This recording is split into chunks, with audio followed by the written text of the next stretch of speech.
अऊज़ु बिल्लाहि मिनश शैतानिर रजीम।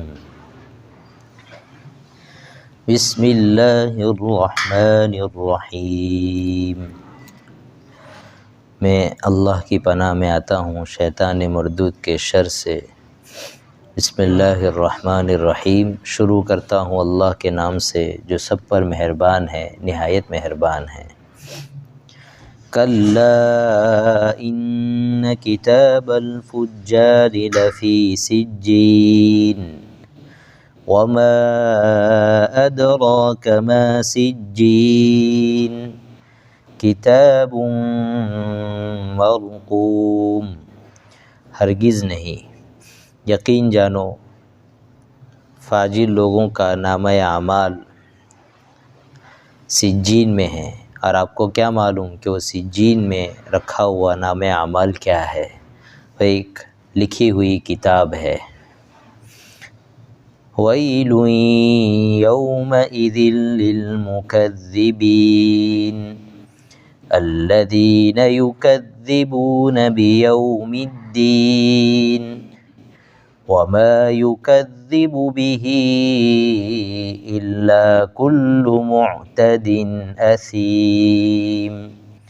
इज़ा तुतला अलैहि आयातुना क़ाल असातीरुल अव्वलीन। उस दिन जुटलाने वालों की बड़ी ख़राबी होगी, जो लोग जज़ा और सज़ा के दिन को जुटलाते हैं और उस दिन को वही जुटलाता है जो हद से गुज़रा हुआ गुनहगार हो। जब उसको हमारी आयतें पढ़कर सुनाई जाती हो तो कहता हो कि ये तो पिछलों के अफसाने हैं। हमारी बात चल रही थी सूरह मुतफ़्फ़िफ़ीन के मुतालिक कि इंसान पर अल्लाह ताला ने दो तरह की चीज़ें रखी है। एक तो इंसान के अपने हक़ है जो उसको दूसरे से लेने हैं, और एक इंसान के फ़राइज़ है जो दूसरों के हक़ है जो उसको अदा करने हैं। इस आयत में ख़ास तौर से तो नापतोल में कमी करने वालों के लिए आखिरत की बहुत बड़ी सज़ा बयान की गई है, लेकिन ये आयत का एक ख़ास तर्जमा और इसका एक ख़ास मफ़हूम है। लेकिन उससे एक आम उसूल ये निकला है, आयत से कानून ये बना है कि किसी का कोई भी किसी तरह का हक़ मारेगा तो क़यामत के दिन उसके लिए बहुत बड़ा अज़ाब और बहुत बड़ी सज़ा का सबब बन जाएगा। जिस आदमी में या जिस समाज में ऐसी बुराई हो कि वो दूसरों के हक़ अदा ना करते हो, या लेन देन में, बिज़नेस में लोगों को जो है धोखा देते हो, तो इससे बाहर किस तरह निकलना चाहिए? तो कुरान ये कहता है कि आखिरत को याद करो तो दुनिया छोड़ना आसान हो जाएगी। किसको याद करो? आखिरत को। तो दुनिया छोड़ना आसान हो जाएगी। जिसके सामने आखिरत जितनी ज़्यादा क्लियर हो जाएगी, उसके लिए दुनिया की लाइफ इतनी ज़्यादा इजी और इतनी ज़्यादा नॉर्मल हो जाएगी, कोई बड़ा मसला नहीं रह जाएगा। आगे अल्लाह ताला काफिरों की हालत को देखकर आखिरत के बारे में बात कर रहे हैं। चूँकि ऊपर ये कहा था ना कि आखिरत पर जिसका यकीन होगा तो वो इस तरह के गुनाह नहीं करेगा, तो काफ़ी लोग जो है आखिरत को झुटलाते थे और ये कहते थे कि कोई ऐसा आखिरत का दिन आने वाला नहीं है, कोई किसी को सज़ा मिलने वाली नहीं और किसी को कोई बदला मिलने वाला नहीं है, इस तरह झुटलाते थे। तो अल्लाह ताला कह रहे हैं कल्ला, कैसे झुटलाना हरगिज़ दुरुस्त नहीं है, बल्कि आखिरत आएगी और एक दिन होगा जिसमें बुरा काम करने वालों को और कुफ्र और शिर्क करने वालों को उनके इस काम की सज़ा दी जाएगी, और ईमान वालों को उनके ईमान और अच्छे अमल का बदला दिया जाएगा। और ये कोई हवाई बात नहीं है। अल्लाह कह रहे हैं हमने दुनिया में अभी से निज़ाम चला के रखा है। वो क्या निज़ाम है? कह रहे हैं कि तुम जितने भी अमाल कर रहे हो सब लिखे जा रहे हैं। लिख कर कहाँ रखते हैं? अल्लाह कह रहे हैं कि जो काफिर लोग हैं, बुरे लोग हैं, उनके नामा अमाल हम सिज्जीन में रखते हैं। और आगे अल्लाह कहते हैं कि जो नेक लोग हैं, ईमान वाले लोग हैं, उनके नामा अमाल लिख कर पूरी फ़ाइल तैयार करके जो है हम रख देते हैं इल्लियीन में। ये सिज्जीन और इल्लियीन कौन सी जगह है? कहते हैं कि सिज्जीन जो है ये 7 ज़मीन के नीचे है। कहाँ पर? 7 ज़मीन के नीचे हैं। और इल्लियीन ये आसमान के 7वें आसमान के बिल्कुल नीचे हैं। क्या होता है कि जब एक ईमान वाले का इंतकाल होता है तो उसकी रूह लेकर अल्लाह ताला ऊपर फ़रिश्ते लेकर जाते हैं। तो पहले आसमान ही से जो है उसका इस्तकबाल शुरू होता है। उसके अमाल अच्छे हों तो एकदम खुशबू फूटती है और एक शान और शौकत के साथ उसका दाखिला आसमान में होता है। तो फ़रिश्ते कहते हैं कौन है, का फ़लाने का बेटा है, नेक आदमी है। तो फ़रिश्ते उसके इस्तकबाल में उसके साथ साथ चलते हैं और पहले आसमान से लेकर 7वें आसमान तक फ़रिश्ते साथ में जाते हैं और फिर वहाँ पर जो है फ़रिश्ते उसकी रूह को रखते हैं इल्लियीन में। और वहीं पर वो फ़रिश्ते ऐसा कहते हैं कि थोड़ा हमको इसका नाम अमल भी दिखाओ, क्या क्या काम किए हम देखें। जैसे कोई बड़े स्टेट पर सब बड़े बड़े लोग हो और कोई स्टूडेंट्स अच्छा पास हुआ हो तो उसका रिज़ल्ट सब देखे तो उसकी इज़्ज़त की बात है ना स्टूडेंट की। इसी तरह वो सब फ़रिश्ते, बड़े बड़े फ़रिश्ते उसके नाम अमल को देखकर वाहवाही करते कि वाह यार क्या अमल करके लाया है, क्या दुनिया की जंजाल से छूटकर अपने आप को लाया है। बहुत वाहवाही होती है उसकी। ये है, हम लोग दुनिया में कितनी फ़िक्र करते हैं कि वो फ़लाना क्या कहेगा, न समाज वाले क्या कहेंगे, न पड़ोसी क्या कहेंगे। हमें ये भी फ़िक्र करनी चाहिए कि मेरे मरने के बाद फ़रिश्ते क्या कहेंगे, ये भी फ़िक्र करनी चाहिए। बहरहाल तो वहाँ पर नाम अमल रख दिया जाता है। अब मोमिन की रूह कहाँ रहती है, अहादीस में अलग अलग बात आपने फ़ज़ाइल अमाल में भी सुनी होगी कि मोमिन की रूह परिंदे की शक्ल में घूमती है, जन्नत में घूमती है। और बाज़ जगह पर यह है कि इल्लियीन में रहती है, बाज़ जगह ये कि कब्र में अज़ाब और सवाब होता है। तो समझेंगे कैसे इसको, नॉर्मल अंदाज में समझ लें कि देखिए जन्नत जो है ना वो भी 7वें आसमान के अर्श के नीचे है और इल्लियीन भी वहीं पर है, समझ में आ गया। लिहाजा रूह वहाँ रहती है और नाम अमाल भी वहाँ रहते हैं और वहीं से उनको जन्नत के मज़े भी मिलते रहते हैं। इंदहा सिदरतुल मुंतहा, इंदहा जन्नतुल मावा। सिदरतुल मुंतहा है 7वें आसमान के नीचे जहाँ अर्श इलाही है और उसी के पास जन्नत भी है और उसी के पास ये मकाम इल्लियीन भी है। अब कब्र में जो अज़ाब होता है और जो सज़ा होती है वो कैसे वहाँ पहुँचेगी, है क्या नहीं। तो पहली बात तो ये समझें कि वो दुनिया नहीं है। क्या नहीं है, दुनिया नहीं। इसलिए वहाँ की सब चीज़ें हम यहाँ रहकर समझ ही नहीं सकते अपनी अक्ल से। अगर अपनी अक्ल से समझ लेते तो रसूल की कोई ज़रूरत न होती। रसूल आता ही इसलिए कि इल्म का जो आखिरी दर्जा है ना वही वहाँ की बातें हमें पहुँचाए जो इंसान खुद मालूम नहीं कर सकता। लेकिन उसको आसान तरीके से ये समझ सकते हैं कि जैसे सूरज है तो ऊपर, लेकिन उसकी गर्मी और तपिश ज़मीन तक आती है, उसकी वजह से खेती होती है, चाँद की रोशनी की वजह से फल फ्रूट मीठे होते हैं। असर पहुँच रहा है कि नहीं पहुँच रहा है, वो अल्लाह कादिर है कि इस तरह का सिस्टम पहुँचाए कि वहाँ रूह रहते हुए भी क्या हो, जन्नत के मज़े और जहन्नम की सज़ा सब कुछ क्या मिलती रहे आदमी को, मिलती रहे काफिर तो उनकी रूह जब आसमान पर यूँ एंटर होती है उसके लिए दरवाज़ा ही नहीं खोला जाता। सबसे बड़ी सज़ा कि इसके लिए दरवाज़ा नहीं खोला जाएगा। वहाँ से कह दिया जाता है इसको पहुँचाओ कहाँ, सिज्जीन में। सिज्जीन कहाँ है, 7 ज़मीन के नीचे। कहाँ पर, 7 ज़मीन। और जो जहन्नम है ये भी 7 ज़मीन के नीचे हैं। हुज़ूर अक़दस सल्लल्लाहु अलैहि वसल्लम से पूछा गया कि ये जो कुरान में कहा गया है कि उस दिन जहन्नम को लाया जाएगा तो कहाँ से लाएंगे, कहाँ, ज़मीन के नीचे से निकलेगी वो। इसीलिए जो समंदर वगैरह है अहादीस में आता है कि इस समंदरों के नीचे ही क्या है, जहन्नम है। और जब अल्लाह क़यामत बर्पा करना चाहेंगे तो पूरी दुनिया का पानी एक तरफ समंदरों में जमा करके सूरज चाँद सितारे सब तोड़कर क्या कर देंगे, अंदर डालकर उसको उबाल देंगे। यानी पूरी आग, वइदल बिहारु सुज्जिरत, कुरान ने कहा है, भड़का दिया जाएगा और उसी के साथ जो है वो जहन्नम का एक हिस्सा बनकर साथ में आएंगे।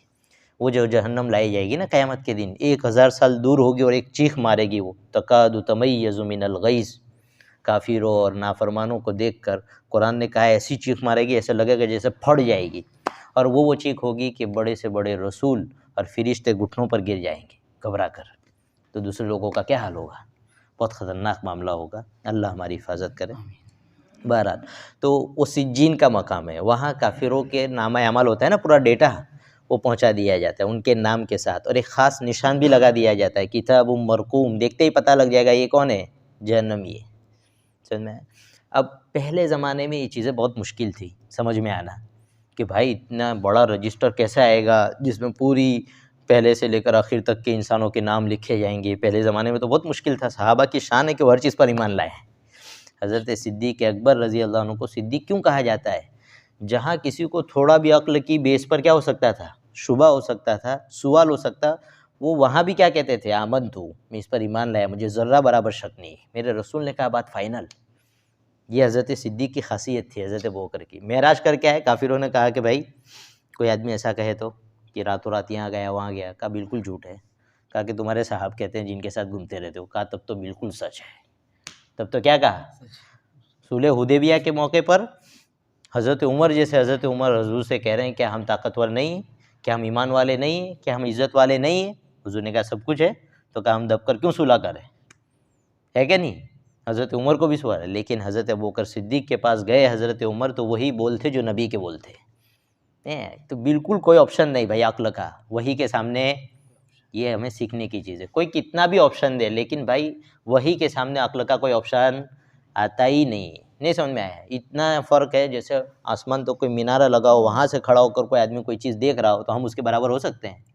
इसी तरह अक्ल की बेस पर वो बातें मालूम नहीं हो सकती जो वही की बेस पर मालूम हुई है। बस उसको मानो, इसी में खैर है। जिसने अक्ल पैदा की है वो हमसे ज़्यादा जानने वाला है भी।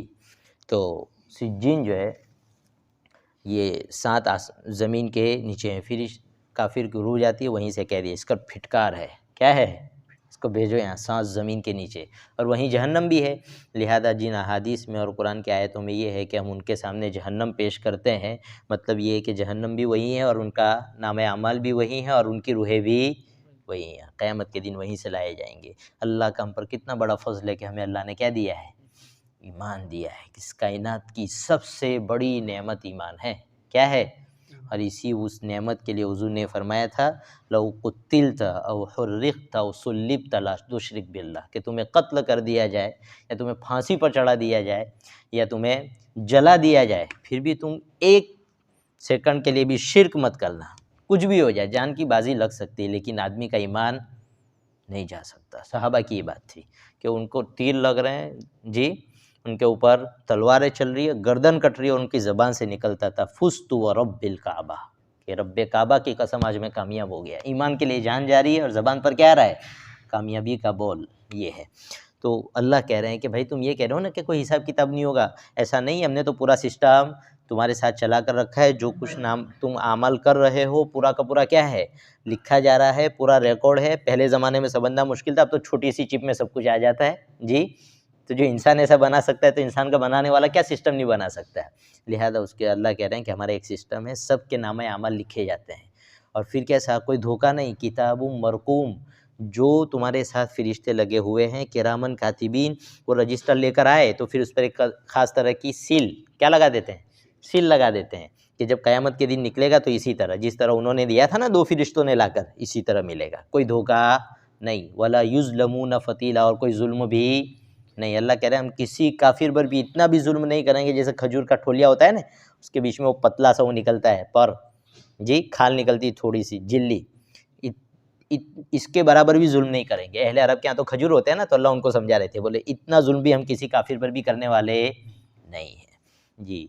और फिर आगे अल्लाह ताला जो है इनको डरा रहे हैं, वैलु यौमइज़िल लिलमुकज़्ज़िबीन, जुटलाने वालों के लिए उस दिन बड़ी ख़राबी होगी। किस दिन, कौन लोग हैं जुटलाने वाले, कुरान कहता है लज़ीन युकज़्ज़िबून बियौमिद्दीन, जो जज़ा और सज़ा के दिन को जुटलाते हैं। और कौन जुटलाता है, कह रहे वमा युकज़्ज़िबु बिही इल्ला कुल्लु मुअतदिन असीम, जज़ा और सज़ा के दिन को वही जुटलाते हैं जो हद से गुज़रने वाले और गुनहगार हो। हद से गुज़रने वाले यानी बाप दादा से देखते आए कि भाई क्या हो रही है, मूर्ति पूजा हो रही है, तो बस उसी को मानेंगे हम, किसी और चीज़ को नहीं मानेंगे, बस उसी को मानेंगे। हमारे बाप दादा करते थे इसलिए हम भी करते हैं। नहीं समझ में आया। और असीम वो आदमी जो अपनी नफसानी ख्वाहिशात के सामने शरीयत को ठुकरा दे। कोई कुछ भी कहे कि भाई जवानी के ऐसे शौक़ पूरे करने जायज़ नहीं है, ये हुजूर की सुन्नत नहीं है, कुछ बात नहीं, यहाँ से सुना और यहाँ से निकाल दिया, कोई फ़र्क पड़ता नहीं है। अपनी ख्वाहिश बस सबसे बड़ा क्या है, माबूद है। कुरान ने ये कहा है अफ़रअयत मन इत्तख़ज़ इलाहहु हवा, क्या तुमने उस आदमी को देखा जिसने अपनी ख्वाहिशी को क्या बना रखा है, अपना माबूद बना रखा है। जिस माबूद किसको कहते हैं भाई, जिसकी हर बात मानी जाए उसी को क्या कहते हैं, माबूद कहते हैं। अब हम अपने ही नफ्स की सब बातें मानेंगे तो हमने तो माबूद किसको बना रखा है, अपने नफ्स को बना रखा है, अल्लाह को तो बना नहीं रखा है। तो ये चीज़ है, आदमी को ये चीज़ बहुत बड़े नुकसान और घाटे में ले जाती है। सच्चा मोमिन वो होता है कि अल्लाह और उसके रसूल का हुक्म आ गया, बात ख़त्म। कितना ही घाटा, कितना ही नुकसान नज़र आए, लेकिन हम बोलो ना कोई सौदा करने वाले नहीं, ये असल चीज़ होती जी। जन्नत इतनी सस्ती थोड़ी है। हुज़ूर ने कहा था अला इन्ना सिलाअतल्लाहि लगालिया, कि लोगों सुनो जन्नत बहुत ज़्यादा कीमती और महंगी चीज़ है, इतनी सस्ते रास्ते पर पड़ी हुई नहीं कि मिल जाएगी यूँ। कह रहे हैं इज़ा तुतला अलैहि आयातुना क़ाला असातीरुल अव्वलीन, काफ़ी की हालत ये है कि जब कुरान सुनाया जाता है तो कहते हैं तो पहले लोग भी कहते थे। क्या कहते हैं? ये तो कहा करते हैं, वो तो पहले भी कहते थे ना, वो भी कहते थे ना, ये भी कहते थे। आज का हमारा ईमान से और ईमानी माहौल से दूर का नौजवान, उसको कहो ना कि भाई नमाज़ छोड़ते हैं, ज़कात नहीं देते हैं, शरीयत के मुताबिक अमल नहीं करते, इसलिए अल्लाह ताला हालात भेजते हैं, तो कहते हैं मौलवी साहब तो कहते ही रहते हैं। क्या कहते हैं? मौलवी साहब तो कहते ही रहते हैं। ये ईमान से दूरी की अलामत है। हुजूर से बढ़कर कोई सच्चा नहीं है। और अल्लाह कह रहे हैं मुझसे बढ़कर सच्चा कौन होगा? वमन अस्दक़ु मिनल्लाहि क़ीला, मुझसे बढ़कर सच्चा कौन होगा? आमालुकुम अम्मालुकुम, मेरे नबी कह रहे हैं कि तुम्हारे आमाल ही तुम्हारे हुक्मरान बनते हैं। अब हमें मीरास शरीयत के मुताबिक तकसीम करते हैं? नहीं करेंगे जी। तलाक देनी है तो शरीयत के मुताबिक, हमारे नौजवान की भाई ब्रेक फेल है तलाक के बारे में, सीधी 3 आती है, पता नहीं कहाँ से, धड़ल्ले से ब्रेक फेल, और फिर मौलवी साहब के पास आएंगे, अब कोई रास्ता निकलेगा? अब कोई रास्ता नहीं निकलेगा। नहीं समझे? तो शरीयत को हम फॉलो करते नहीं है, तो अब शरीयत की नाकदरी करेंगे तो अल्लाह ने सीधा कहा है कि जो नाकदरी करेगा उस नेमत को मैं उठा लूँगा, और शरीयत से बढ़कर कोई बड़ी नेमत आई नहीं है। अब इसकी नाकदरी करेंगे तो अल्लाह फिर हालात भी ऐसे ही भेजेंगे, इसलिए सुधर जाना चाहिए आदमी को, वरना नेमतें क्या हो जाएगी? छीन जाएगी। कितना साफ़ सुथरा माहौल है शरीयत पर चलने का, लेकिन हम चल कर देने वाले नहीं है, तो फिर अल्लाह करेंगे हम बंद कर देते हैं। जो रास्ता होता है ना, उस पर लोग चलते रहते, वो रास्ता कभी बंद, लेकिन अच्छे खासे रास्ते पर लोग चलना बंद कर दे तो फिर वो रास्ता क्या हो जाता है? खुद ब खुद बंद हो जाता है। और कहीं रास्ता ना हो लेकिन लोग चलना शुरू कर दे तो खेत में भी रास्ता बन जाता है। बन जाता है कि नहीं बन जाता है? ये है, चलना पड़ता है शरीयत पर, तो कोई रुकावट आती नहीं है जी। तो ये लोग कि भाई शरीयत की बात कहो, ये कहो, तो कहते हैं ये तो कहते रहते हैं, कुछ होने वाला नहीं। अल्लाह ताला कहते हैं कि हम जो है अपनी आयतें, अपनी निशानियाँ इसलिए दिखाते हैं ताकि लोग क्या करें? डरें। लेकिन काफिरों का हाल क्या था? वो कहते थे तो पहले लोग भी कहते थे, ये भी कहते हैं, कुछ होने वाला नहीं है। यानी इन कुरान की आयतों को सुनकर हम डरने वाले नहीं हैं। वमा यज़ीदुहुम इल्ला तुग़यानन कबीरा, कुरान कहता है कि इनको जब भी हम कोई बड़ी बड़ी निशानी दिखाते हैं ना, तो ये लोग क्या कहते हैं? डरते नहीं है, बल्कि और ज़्यादा नाशुक्री पर लड़ जाते हैं जी। कल्ला, कुरान कह रहा है कि ये लोग जो आखिरत का इनकार करते हैं और हमारी कुरान और हदीस का इनकार कर रहे हैं, तो कह रहे हैं इनके पास कोई दलील नहीं है कि जो दलील की बेस पर मना कर रहे हो। बल्कि असल बात क्या है? हरगिज़ नहीं, बल्कि जो कुछ आमाल ये लोग करते रहे हैं, उन आमाल ने इनके दिलों पर जंग जमा दिया है। असल में काफ़ी लोग जो बार बार गुनाह कर रहे हैं, बार बार नबी का क्या कर रहे हैं? मजाक उड़ा रहे हैं, शरीयत का मजाक उड़ा रहे हैं, इसकी वजह से दिल में जो हक बात कबूल करने की कैपेसिटी होती है ना, वो क्या हो जाती है? ख़त्म हो जाती है। ये सब में है कि हर इंसान के अंदर हक बात को मानने और उस पर चलने की सलाहियत अल्लाह ने रखी है, ये पक्की बात है। लेकिन वो जैसे माहौल में रहेगा ना, उस माहौल के एतबार से उसकी कैपेसिटी घटती भी है और बढ़ती भी है। कोई नौजवान है, नेक लोगों के साथ जुड़ गया तो उसके अंदर जो है आखिरत के अमल करने की सलाहियत क्या आ जाएगी? बढ़ जाएगी। और एक नौजवान है, वो उस फ्रेंड सर्कल में चला गया जो गाने सुनते हैं जी, बाइकों पर घूमते रहते हैं, बस बेकार काम, कोई काम नहीं है, और इधर उधर के चक्कर में पड़े हुए हैं। बस वो जो सीधा था ना, वो भी हफ्ते के बाद, समझ में आ गया? हफ्ते के बाद वो भी क्या हो जाएगा?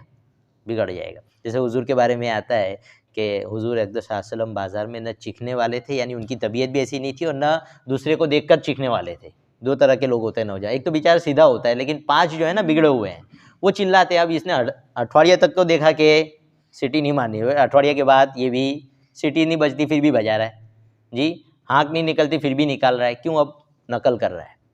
क्या कर रहा है? नकल कर रहा है। तो जैसे माहौल में आदमी जाता है वैसे ही क्या होता है? बिगड़ता है।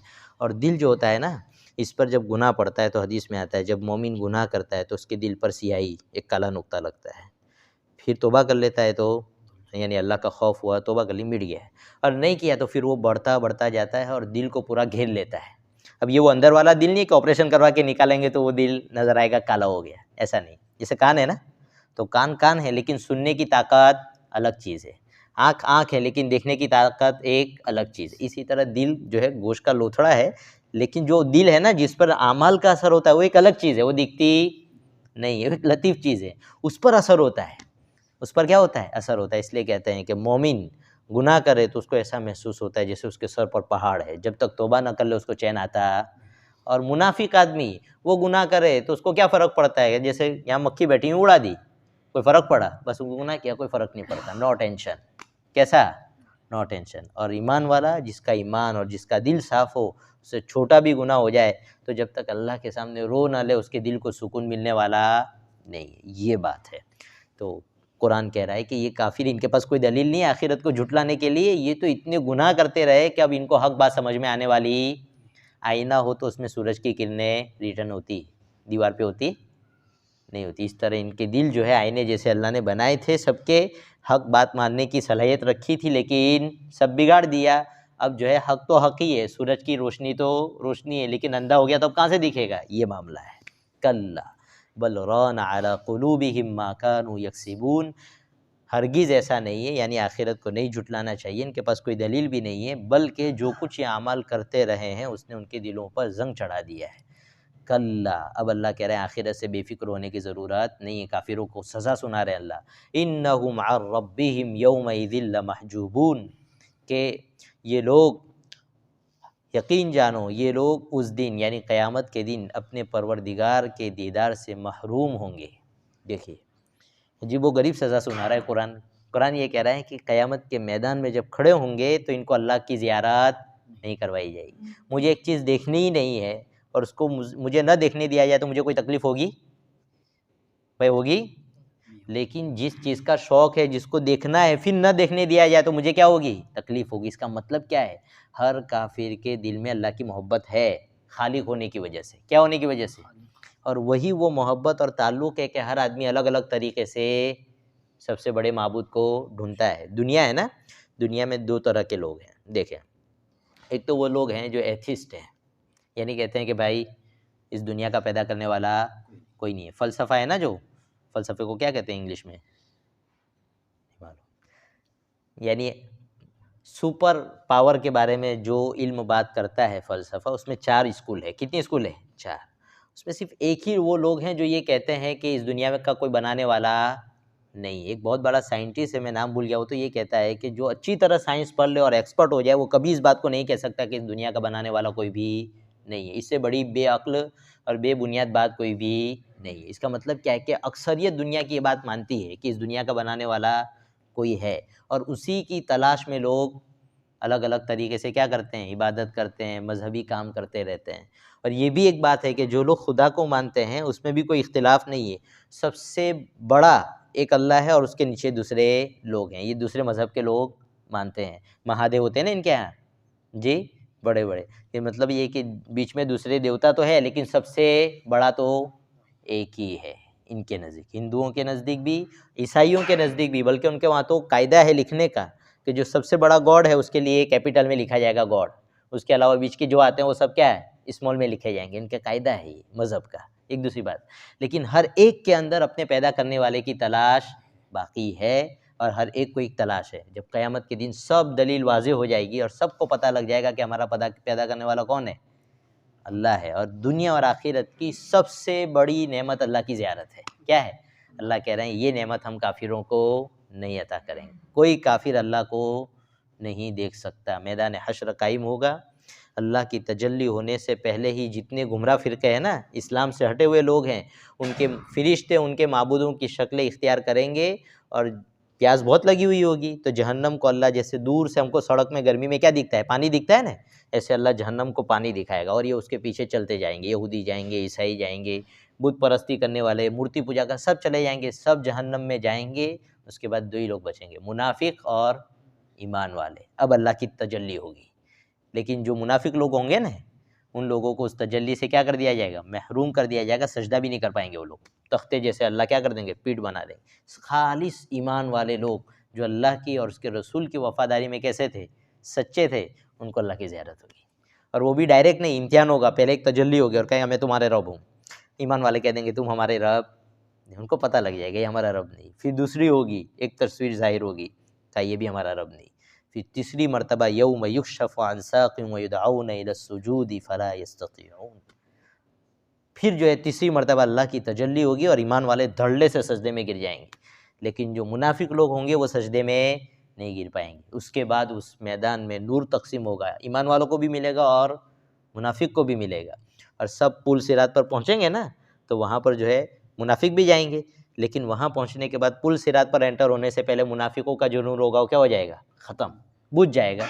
तो वो कहेंगे ईमान वालों के रुको रुको नख्तबिस मिन नूरिकुम, कि भाई रुको थोड़ा सा नूर, दिया जलाते ना तो क्या थोड़ा नूर हम ले ले ताकि पुल सिरात पार हो जाए।